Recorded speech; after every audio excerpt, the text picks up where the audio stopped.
Alexandra Bennett woke to the smell of coffee and butter, not the screech of the alarm she'd forgotten to set after another brutal double shift. For a dazed second, she thought she was still dreaming until she heard her 6-year-old son, Oliver, giggling in the kitchenette. A tall man in a white shirt stood with his back to her, calmly flipping pancakes in her scratched pan like he belonged there. When he turned, morning light caught his face. It was Leon Carter, the billionaire from the Forbes covers, cooking in her tiny apartment, about to upend her entire life forever completely. But to understand how a billionaire ended up making breakfast in a crumbling apartment on the wrong side of the city, you'd have to rewind 12 hours to a night when the rain came down like judgment, and Alexandra Bennett was just trying to survive one more shift. The alarm shrieked at 5:30 that morning, the same angry electronic scream that had been dragging Alexandra from sleep for the past 3 years. She opened her eyes to the water-stained ceiling of her apartment, her back aching from another night on the lumpy sofa. The bedroom belonged to Oliver. She wouldn't take that from him, not when she'd already failed to give him so much else. Alexandra pulled herself upright, every muscle protesting, and padded barefoot across the cold linoleum to check on her son. Oliver was still asleep, his small chest rising and falling beneath the threadbare quilt, one arm wrapped around the stuffed bear that had been with him since he was 2. She bent down, tucked the blanket more securely around his shoulders, and pressed a kiss to his forehead. He stirred, but didn't wake. Good. Let him have another hour of peace before the world demanded things from him too. In the kitchenette, Alexandra assembled breakfast with the efficiency of someone who'd learned to make every second count. Bread, peanut butter, the cheapest milk the corner store sold. She packed an extra sandwich for herself, glancing at the stack of bills on the counter as she worked. Overdue rent notice from George Willis, the landlord. Hospital bills for her mother, Audrey Bennett, whose room in the charity ward still cost more than Alexandra made in a week. A reminder from Oliver's school about the field trip fee she couldn't afford. She walked Oliver to school through alleys that smelled of garbage and rainwater, past neighbors who looked as tired as she felt. At the school gate, she knelt down and smoothed his collar, forcing brightness into her voice. "You just focus on learning, sweetheart. Let me worry about the rest." Oliver nodded, trying to look older than 6, and Alexandra watched him disappear through the doors before she allowed herself to slump for just a moment. Then she straightened her spine and headed to her first job of the day. For 8 hours, Alexandra cleaned apartments that cost more per month than she'd earned in a year. She scrubbed marble floors until they gleamed, wiped down floor-to-ceiling windows with views of the river, emptied trash cans full of wasted food that could have fed her family for days. The people who lived in these places were never home when she arrived. They left checks on counters and notes about stains they wanted removed, and Alexandra moved through their lives like a ghost, invisible and necessary. In the afternoon, she stopped at the hospital to see her mother. Audrey's room was small and smelled of disinfectant, the air thick with the sound of machines and the coughs of other patients beyond the thin curtain. Her mother asked the same question she always did. "Do you have enough baby?" Alexandra lied the same way she always did, smiling and nodding while the overdue payment notice burned in her pocket like a brand. "We're fine, Mama. Don't you worry about us." The night shift at the 24-hour diner started at 10. Alexandra's feet were already swollen in her cheap sneakers blisters forming where the rubber had worn thin, but she needed the money. She needed every dollar, every dime, every penny. The math was brutal and unforgiving. Rent plus hospital bills plus groceries plus Oliver's school fees divided by the number of hours in a day equaled not enough. It would never be enough. She thought about Archie Miles sometimes, usually in the dead hours between 2 and 4 in the morning when exhaustion made her defenses weak. Archie had been charming once, full of big dreams and bigger promises. When she'd gotten pregnant, he'd sworn they'd make it work together. But when Archie lost his job, the charm curdled into bitterness. He started drinking, started saying things like, "If you'd just found someone with money, we wouldn't be in this mess." 6 months after Oliver was born, Archie left with a woman who owned a house in the suburbs, and Alexandra learned that she could only trust herself. The rain started around 9, a spring storm that came in hard and mean. By the time Alexandra clocked in at the diner, the streets were flooding and the temperature had dropped. The diner became a refuge for truckers, night workers, and a few homeless people who ordered coffee and made it last as long as they could. Alexandra smiled at all of them, poured their coffee, brought their eggs and toast, and tried not to think about the fact that she was just 4 missed paychecks away from being on the other side of that counter. The man came in around 11:30, soaked through and keeping his face hidden beneath a dark hood. Alexandra registered him the way she registered every customer, quickly assessing whether he'd be easy or difficult, generous or stingy, safe or potentially dangerous. He chose a corner booth away from the lights, and when she brought the menu, he ordered simply: black coffee, scrambled eggs, hash browns. His voice was rough with tiredness, the kind of bone-deep exhaustion that transcended social class. "Rough night to be out," Alexandra said, falling into the easy small talk that was part of the job. "Needed to see something," the man replied, and there was something in his voice that made her look at him more closely. But the hood obscured most of his features, and she had 6 other tables to manage. She brought his food, refilled his coffee, and moved on. But she noticed that he wasn't eating much. Instead, he was watching his attention moving around the diner with an intensity that seemed out of place. He watched her in particular, though not in the way she'd learned to fear. This was different. This was someone trying to understand something. Alexandra's shift ended at 2 in the morning. The rain hadn't let up, and she wrapped her thin jacket tighter as she stepped out into the deluge, her umbrella doing almost nothing against the wind-driven water. She was so tired she could barely think, focused only on putting one foot in front of the other, making it back to the apartment building where Oliver was sleeping safely at a neighbor's place until she got home. She didn't notice the man from the diner had left after her. Didn't see him following at a distance, still observing, still trying to reconcile the reports and spreadsheets with the reality of actual human lives. But she did notice when the 3 drunk men stumbled out of an alley and grabbed him. Alexandra's first instinct was to keep walking. She was exhausted. She was vulnerable. She had a child waiting for her. But when one of the men shoved the stranger against the wall and started going through his pockets, something in her rebelled against the idea of just turning away. Maybe it was because she knew what it felt like to be powerless. Maybe it was because Oliver had asked her last week what heroes looked like, and she wanted to believe heroes were just people who did the right thing when it was hard. She turned back, shouted, pulled out her phone, and threatened to call the police. The umbrella became a weapon swung with more desperation than skill. The drunk men swore at her but backed off, disappearing into the rain. And then she was standing over a stranger who was sliding down the wall, a cut on his forehead bleeding freely, his eyes unfocused. "Can you walk?" she asked, and when he nodded, she got her shoulder under his arm and started the long, slow climb up to her apartment. The building was a testament to deferred maintenance and broken promises. The stairs creaked, the lights flickered, and the hallways smelled of mildew and old cooking grease. Alexandra half-carried the stranger up 3 flights, her legs screaming in protest, and fumbled with her keys at the door marked 307. Inside the apartment was exactly what it was, a place held together by determination and duct tape. The walls showed water damage. The linoleum was peeling at the edges, and the furniture was a mismatched collection of second-hand pieces and curbside finds. But it was clean. Alexandra had made sure of that. The floor was swept. The dishes were done, and Oliver's drawings covered the worst of the wall stains. She got the stranger onto the sofa and went for her first aid kit, a plastic box she'd assembled from dollar store supplies and whatever she could afford at the pharmacy. The cut on his forehead wasn't deep, but head wounds bled dramatically. She cleaned it carefully, her hands steady despite her exhaustion, and applied butterfly bandages to hold the edges together. "What's your name?" she asked. The man hesitated, and something passed across his face that she couldn't quite read. "Leon," he said finally. "Just call me Leon." "I'm Alexandra," she replied. "Most people call me Alex. You're lucky those guys didn't do worse." "Lucky you came back," Leon said, and his eyes traveled around the apartment, taking in details that most people wouldn't notice. The bills stacked on the counter, the name George Willis on the eviction warning, the drawing on the wall of a house with a big yard and a tree signed in a child's careful letters. Alexandra followed his gaze and felt a flush of shame, though she fought it down. She'd done nothing wrong. She'd worked herself to exhaustion to keep this roof over their heads inadequate as it was.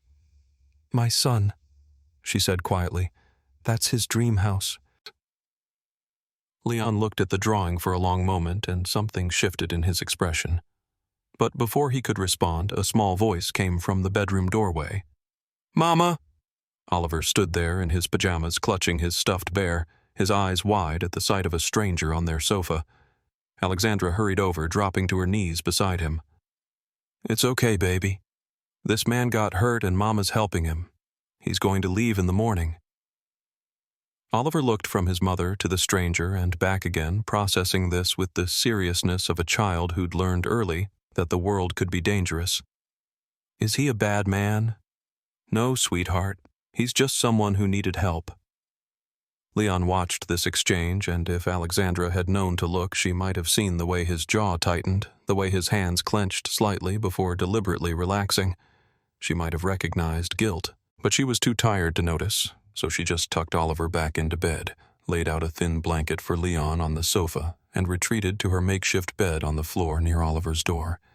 She fell asleep almost instantly, too exhausted even to worry about the stranger in her living room. Leon Carter did not sleep. He lay on the lumpy sofa under the thin blanket and stared at the water-stained ceiling, his mind churning. 12 hours ago, he'd been in a glass-walled boardroom looking at architectural renderings of luxury condominiums that would replace buildings like this one.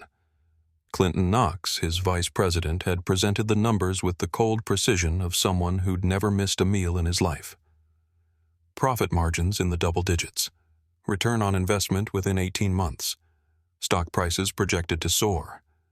The board had loved it. The investors had loved it. And Leon had sat there, feeling the weight of his expensive suit and his corner office and his penthouse apartment, and thought about the day his own family had been evicted. He'd been 9 years old when the new owner bought their building. The eviction notice had come on a Tuesday, and by Friday they'd been on the street, their belongings piled on the sidewalk in the rain while his mother cried and tried to hold it together for her children. A neighbor had taken them in for a week. Just 1 week, but it had been enough to keep them from the shelters, enough to let his mother find another place cheaper and worse but theirs. Leon had promised himself that day that he'd never be powerless again. He'd worked, studied, fought his way up from nothing to build Carter Dynamics into an empire. And somewhere along the way, without quite noticing when it happened, he'd become the person holding the eviction notices. So he'd come here tonight alone and incognito to see the place before he signed the papers that would displace 200 families. He'd wanted to see it with his own eyes, not through reports and photographs and sanitized presentations. And now he was lying on the sofa of a woman who worked 2 jobs, no 3 jobs, based on the schedule he'd glimpsed pinned to the refrigerator and still couldn't keep up with the bills. A woman who'd risked her own safety to help a stranger. A woman whose son dreamed of a house with a yard and drew pictures because that's all he could afford. Leon knew with a sick certainty that he'd seen the name Alexandra Bennett before. It had been one line item in a 100-page eviction list filed under Unit 307 of the Willis Building. In 5 days, she'd receive formal notice to vacate within 30 days. The building would be demolished. The luxury condos would rise in its place. And Alexandra Bennett would join the invisible multitude of people Leon had learned not to think about when he signed his name on acquisition documents. He'd built an empire by telling himself that business was business, that he couldn't save everyone, that the market would provide alternatives. But lying here in the dark, listening to the sound of a 6-year-old boy breathing steadily in the next room while his mother slept on the floor because she'd given up her own bed, Leon confronted a truth he'd been avoiding for years. He'd become the villain in someone else's story, perhaps in many people's stories. The smell of coffee woke Alexandra before the sun did. For a confused moment, she couldn't place the scent too rich and real to be coming from the cheap instant she could afford. Then she heard Oliver's giggle, and her heart lurched with sudden panic. She scrambled up and rushed to the main room and stopped dead at what she saw. Leon stood at her tiny stove, no longer wearing the wet hoodie, but in a white dress shirt he must have had underneath the sleeves rolled to his elbows. He was cooking pancakes, actual pancakes, in her scratched skillet, and Oliver sat at the counter watching him with the kind of fascination usually reserved for magic tricks. "What are you doing?" Alexandra demanded, and her voice came out sharper than she'd intended. Leon turned spatula in hand, completely unruffled. "You forgot to set your alarm," he said calmly. "I heard it not go off. Figured you'd worked enough yesterday to earn sleeping in, so I thought I'd make breakfast." "You said you'd leave," Alexandra said suddenly, very aware that her hair was a mess and she was still in the t-shirt and sweatpants she slept in. "I will," Leon agreed. "After breakfast. Oliver was just telling me about school." "He makes pancakes really good, Mama," Oliver chimed in, and the simple happiness in his voice made Alexandra's protest die in her throat. She moved toward the kitchen, thrown off balance by the sheer domesticity of the scene. When was the last time someone had cooked breakfast in her home? When was the last time Oliver had looked this delighted by something so simple? The television in the corner was on some morning news program. Alexandra half-watched while getting ready for work on the rare days she had time. She was about to say something about the pancakes, maybe try to recover her equilibrium, when Oliver suddenly pointed at the screen. "Mama, that's him." Alexandra turned to look. The news was covering a business story, and on the screen was a photograph of a man in an expensive suit standing in front of a glass building, his name emblazoned beneath his image in bold letters. Leon Carter, Chief Executive Officer of Carter Dynamics. She turned slowly to look at the man in her kitchen. Without the hoodie and the rain in the morning light, the resemblance was unmistakable. The man making pancakes in her second-hand skillet was the same man on the screen, the billionaire whose company was featured on the cover of financial magazines. "You," she said, and her voice was very quiet. "You're Leon Carter." He set down the spatula carefully, his expression shifting to something more guarded. "Yes." "The real estate developer." "Yes." Alexandra felt something cold spreading through her chest. "Did you follow me home last night? Was this some kind of research project for you? See how the poor people live before you knock down their buildings?" "It wasn't like that," Leon said quickly. "Then what was it like?" Alexandra demanded. "Did you get your data? Going to go back to your office and tell funny stories about the waitress who saved you?" "I came here because I wanted to see the neighborhood before I made a decision," Leon said, and at least he had the decency not to lie. "I didn't plan on getting jumped. I didn't plan on you helping me, and I definitely didn't plan on this." He gestured at the kitchen, the pancakes, Oliver watching them both with worried eyes. "I think you should leave," Alexandra said. "Alexandra, please. Let me help. I can pay your rent for this month. I can cover your mother's hospital bills. Get out." The words came out flat and hard. Leon looked at her, seemed about to argue, but something in her face stopped him. He nodded slowly, took off the apron he'd somehow found, and moved toward the door. He paused there, looking back. "For what it's worth, I'm sorry. You deserved better than this." After he left, Alexandra stood in her kitchen, looking at the half-cooked pancakes still in the pan, and tried to figure out why kindness from a billionaire felt more insulting than the drunk men's violence. The eviction notice arrived that afternoon. It was official this time, printed on Carter Dynamics letterhead with legal language about acquisition and redevelopment, and 60 days to vacate. George Willis delivered it personally, awkward and apologetic, in a way that made it clear he was just following orders from above. Alexandra read it twice, the words blurring the second time, and then she very carefully set it on the counter next to all the other bills. 60 days. 2 months to find a new apartment, to move Oliver to a new school, to somehow come up with first month, last month, and security deposit on a place she could actually afford, which, given the city's rental market, might not exist. The knock came an hour later. Alexandra opened the door, expecting George Willis again, maybe with more apologies. Instead, she found Archie Miles leaning against the doorframe with a smile that made her skin crawl. "Heard you're getting kicked out," Archie said. "That's rough." "What do you want, Archie?" "Just came to talk about Oliver," Archie said, pushing past her into the apartment. "See, I've been thinking. Kid needs stability, needs a proper home, and if you're getting evicted, well, that's not stable, is it?" Alexandra felt ice in her veins. "You haven't seen him in 2 years.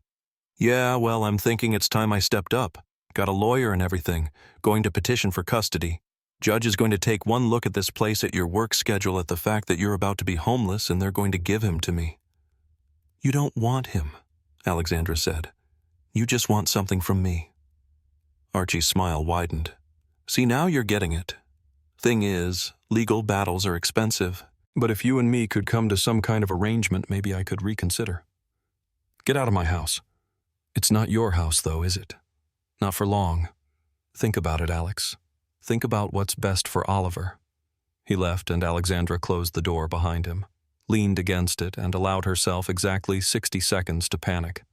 Then she straightened up, went to check that Oliver was still occupied with his homework, and started making phone calls to lawyers she couldn't afford.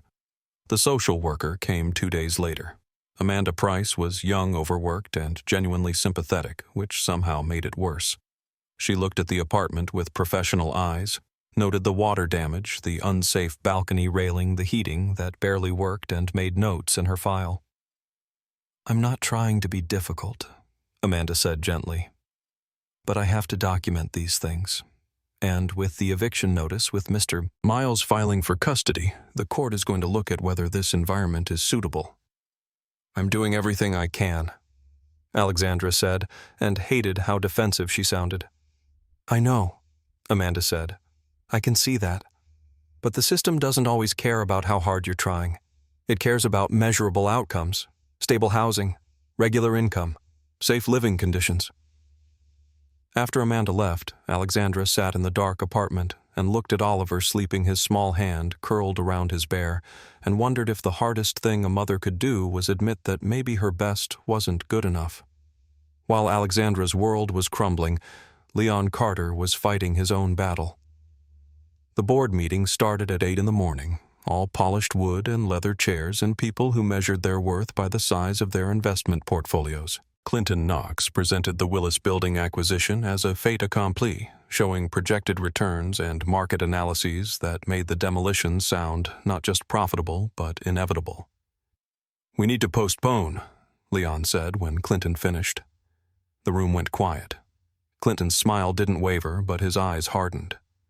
"Postpone, Leon. The financing is arranged. The contractors are lined up. The permits are approved. We have investors waiting." "I said postpone," Leon interrupted. "I want to explore alternatives. Mixed income housing, rent stabilization, actual support for the current residents." "That's not what we do," Clinton said carefully. "We're not a charity. We're a development company. Our shareholders expect returns." "Our shareholders will get returns," Leon said. "Just maybe not quite as obscene as we'd projected." One of the board members cleared his throat. "Leon, is this about the optics? Because we can set up a relocation fund, make it look generous?" "It's not about optics," Leon snapped. "It's about not displacing 200 families for luxury condos that'll sit empty half the year as investment properties." Clinton leaned forward. "You're letting emotion cloud your judgment. That's not like you."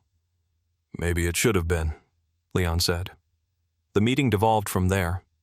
By the end, Leon had forced a 2-week delay, but he could feel the ground shifting beneath him. Clinton was gathering support, having quiet conversations with board members, planting doubts about Leon's leadership. The message was clear: get back on script or get replaced. Leon went to see Alexandra that evening. She opened the door, saw him, and immediately tried to close it again. He caught it with his hand. "Please," he said. 5 minutes. That's all I'm asking."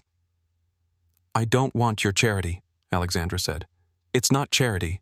It's making things right. Let me pay your rent. Let me cover your mother's bills. Let me set you up somewhere better." "And then what?" Alexandra's voice was raw. "You feel better about yourself. You get to sleep easy knowing you saved one family while you destroy 200 more. I'm not your redemption project, Leon." "You're right," Leon said quietly. "You're right about all of it. But that doesn't change the fact that I can help, that I should help. You can help by stopping the demolition. You can help by not making me and everyone else in this building homeless. That's how you help." "I'm trying. The board," Alexandra repeated, and she laughed bitterly. "You're the CEO. You're a billionaire, but somehow you're powerless against the board." "That's not how it works." "Then make it work," Alexandra said. "Because I don't need your money. I need you to not take away my home." She closed the door in his face. Leon stood in the hallway for a long moment, then turned and walked away. But something had shifted in him. Alexandra was right. He'd been telling himself he was limited by the board, by the shareholders, by the market. But the truth was simpler and harder. He'd been limited by his own unwillingness to risk what he'd built. The next board meeting, Leon came prepared.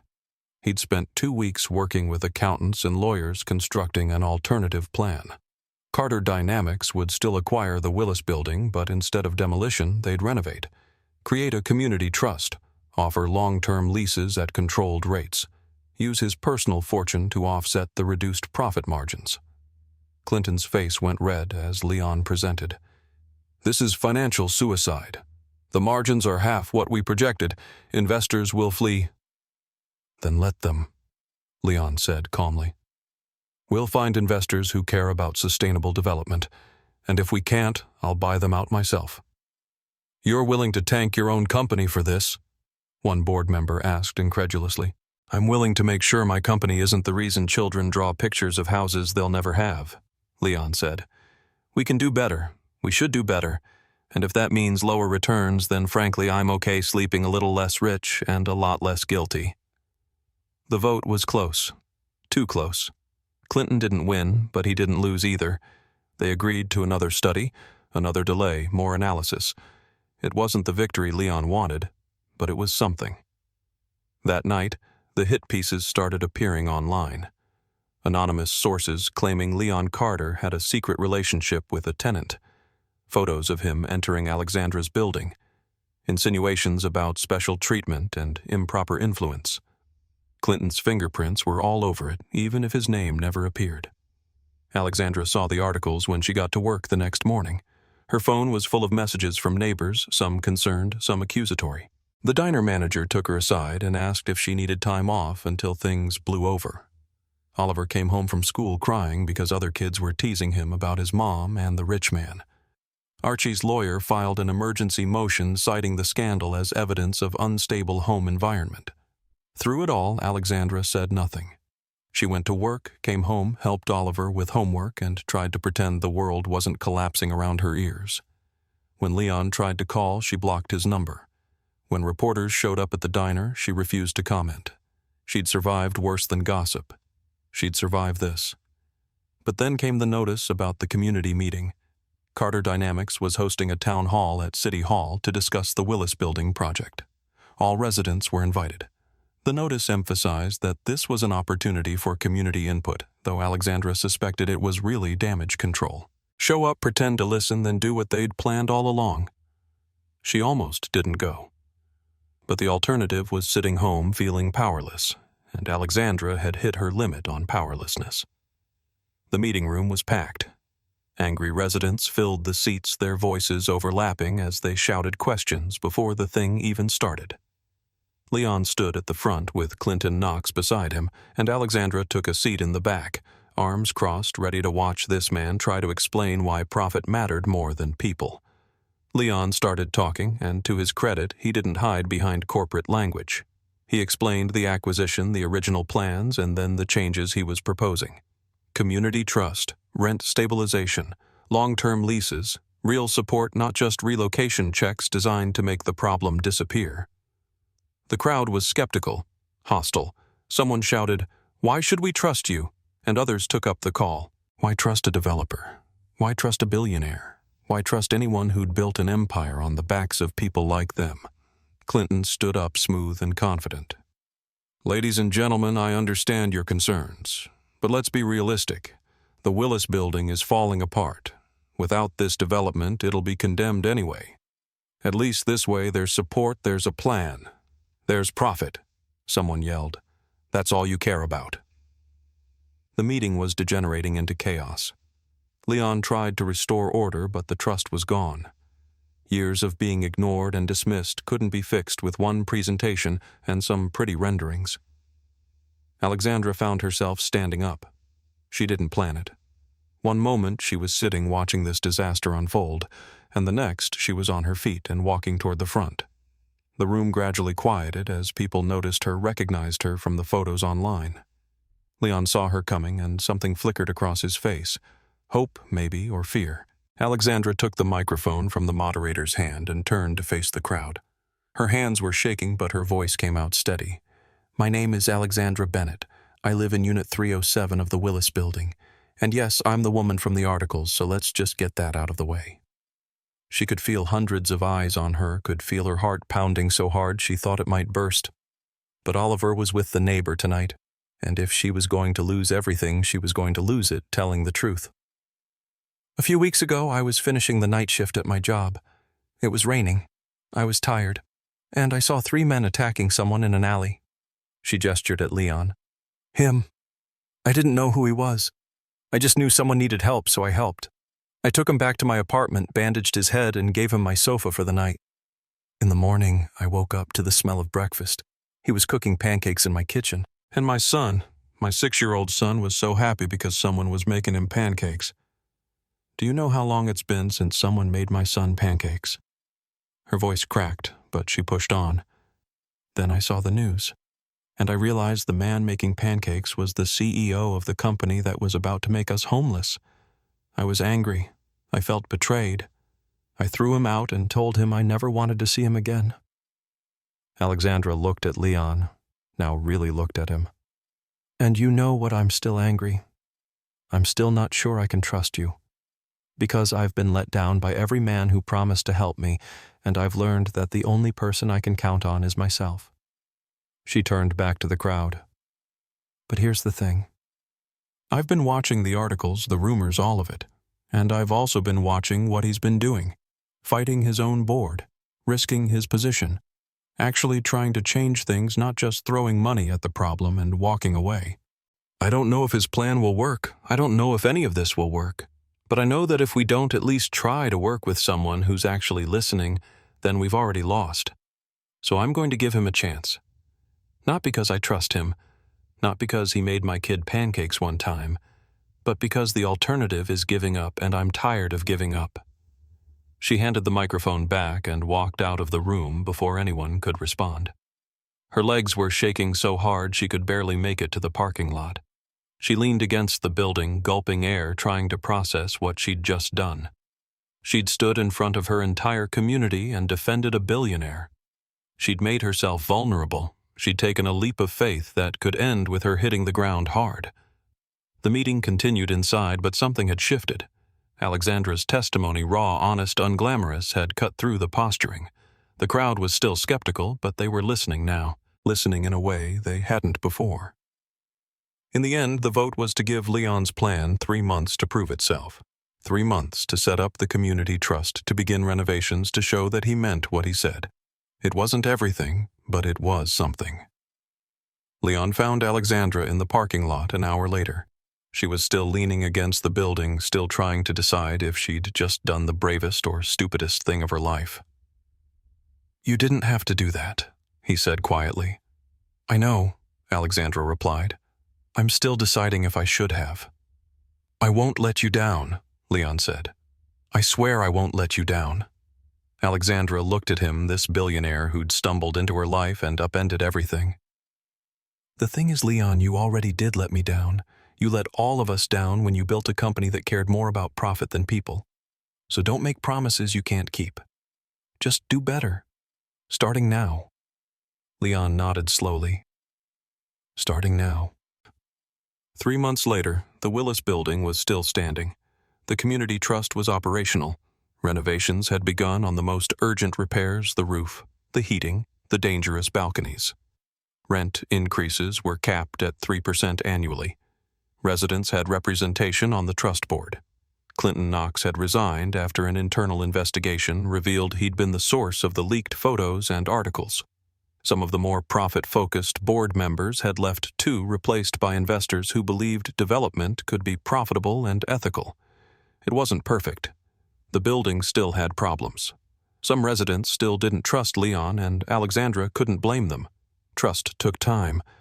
But on a Saturday morning in early summer, Alexandra woke up to a familiar smell: coffee and butter. And this time when she walked to the kitchen, she didn't panic. Leon was at the stove again, sleeves rolled up, making pancakes. Oliver was at the counter, chattering about his baseball game.